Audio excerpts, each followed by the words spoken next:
Recently, I've been in the planning stage to making a photography book, and as I was sat down planning the photography book, I realised that I have made many a photography book before, and I'd like to show you one specific one, which is my first photography book.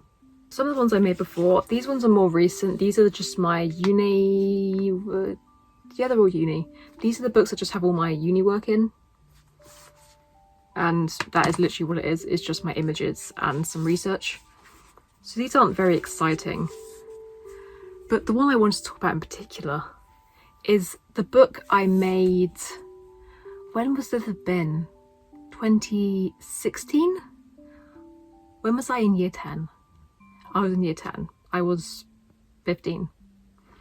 This was on work experience. I did my work experience for a week at a book printer's that was local, and when I was in there, I didn't do much the entire time. I was mostly sat at a computer looking at InDesign, which I still have no idea how to use, and I was in the actual factory part, like folding pages, learning about the machines. But as a task one of the days, they said, hey, bring in some photos and we can make a photography book. And I said, yeah. So this is my photography book. This was a lot more exciting in my memory, and it was so exciting at the time, so I was like, yeah, I have a book. But guess who's got a book? This book is called One Day, Three Autumns. This was a quote I was obsessed with at the time. I believe it was the name of potentially a One Direction or 5 Seconds of Summer fanfiction that I was in the process of writing and never put anywhere. I don't remember the full quote, but it's something like, missing you for one day feels like 3 years, something like that. But I was drawn to the thing of autumn and seasons. So I have this autumnal tree image that I took, and if you look very up close, it looks kind of fine there, but on the back especially, you can see it looks like the colours aren't lined up properly, like the printer wasn't aligned, and it just looks very pixely. And on the back, I can also see like a very clear, it looks like a cut line where this line is, where I think one side's meant to be glossy and one side's meant to be matte, but they both look the same. We have this quote on the back which says, no matter how much time passes, no matter what it takes place in the interim. I got distracted because there's a double space between these words, and why has it taken me 6 years to notice that? No matter how much time passes, no matter what takes place in the interim, there are some things we can never assign to oblivion, memories we can never rub away. There you go. So I wanted to make a little photography book, I guess, about time, seasons, memories. And my photography at the time, as of year 10, or as of secondary school in general, was basically take pictures of trees and nature and take pictures of my friends. Because in secondary school, the actual photos weren't top priority. It was about research and not even camera settings. It was kind of learning very basic Photoshop of like turning the contrast up, changing the hue, those kind of things. And I was sat there, this is a slightly different story. When I started uni and I was sat in the dark room and we had a darkroom tutorial, I was sat there having flashbacks to the darkroom stuff we did in secondary school. And I was just sat there like, was our photography teacher qualified to teach photography? Because the techniques she taught us for the darkroom wasted so much paper and so many chemicals and just weren't correct to what I've learned in college and university, which I believe is more industry standard. So every now and then I get the urge to become a secondary school photography teacher just because I would be so good at it, but I do not enjoy working with children. So my photography at the time was just photos of trees and my friends, and I think holiday photos are here. I think so when I was putting this book together, I thought, how many photos do I need to make a photography book? Like 30 max.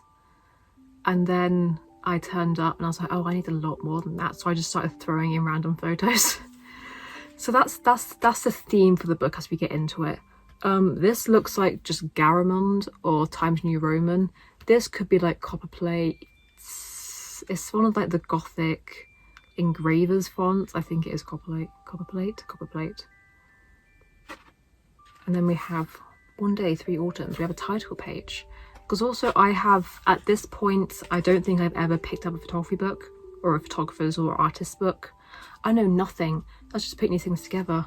I was sat there in Photoshop, like, or InDesign, like, how cool that this is a triangle and it's the same picture that wraps around and things like that. I also have so many of these because when we were printing the book, the guy who was running my work experience said, how many do you want? And I said, I don't know, like 5. I can give one to my parents, I can have one, maybe my nan wants one. And then I got a stack. There were also a lot more because my nan did have one, my parents did have one, my aunt had one. But now I just have so many of these books just sat on my shelf and they're not good. So the only realistic thing is to throw them out or just put them in recycling. But it feels like a waste.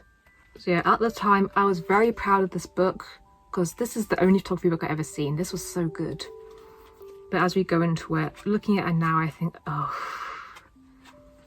So there are 4 sections in the book, 1 for each season. It starts at winter, then it goes to autumn, summer, spring. And each one starts with a Taylor Swift lyric. So for winter, we have, what albums would have been out at the time? Up to 1989, I believe. So the winter lyric I chose was from Red. It was for Begin Again. It says, every single Christmas, and I want to talk about that. And for the first time, what's past is past. Which I think I copy and pasted from an incorrect lyric site, because I think there's an interesting choice of wording there. So we go in, and all the pages are just these landscape 2 on a page. Like, I can't quite flip through, but every single page is just like this. Oh, it's beautiful. And then we have some photos from the French exchange, because we went to Strasbourg, we went to like a castle on top of a mountain, and it was snowing, it was freezing, it was beautiful. But these are the only like snowy pictures I had. We've got some like generic looking at wood. We have, again, just generic trees. Half of them are grainy because I just didn't know how to use my camera at the time. They're slightly out of focus, or they're focused in really weird places. This is Paris in autumn. I know that because I've used those photos later on in the book. These are just random photos of town, because in some photography lessons, our teacher just sent us out into town for the lesson to go take photos, and there's nothing to take photos of. Here's Evie, my beloved. That's not a good photo, but it's here. We're now into autumn. We have All Too Well. The autumn leaves falling down their pieces into place, and I can picture it after all these days. Still a banger lyric. This photography book it's literally just any photo I threw together. Here we have more photos of Paris with orange leaves, because autumn. More leaves. These ones I think was summer. But I'm sitting here basically saying, picking out exactly what I would not do for my actual photography book, which I'm going to document like the planning, creation process of. I keep thinking like, do I want to document the shoots for it? But I think I want that content to be specifically for the book. Because I think the book, because it's about my photography, my process is as important, if not more important, than the final outcomes. So you're going to get one massive video about making a photography book at some point. Orange leaves. Leaves. My mum loves this photo and I don't know why.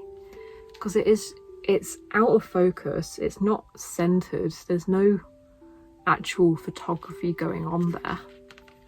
Again, I was obsessed with in focus leaf branches, blurry background, lens flare. That was my thing when I was what, 15? We've got some holly and some berries, which would have been more winter. We're going to start to give me a head, because it's literally the same thing over and over again. I do enjoy a good droplet on leaf, but every time when I start getting uninspired in my photography and just kind of lost in my identity, I get my camera, I go to the woods, I take pictures of leaves, and I find myself again. Because sometimes you just got to go into the woods and lose your mind till you find yourself. That's how it works. We're into summer, and apparently the only summer Taylor Swift lyric I could think of was from Clean, because it mentions a drought. The drought was the very worst when the flowers that we'd grown together died at first. Here we have leaves but green and summery. I'm going absolutely insane. Just blue skies, flowers, the little kind of fairground thing at Exmouth. We have a beach, a shot of the railing where the railing's the only thing in focus. We have pictures of my pals.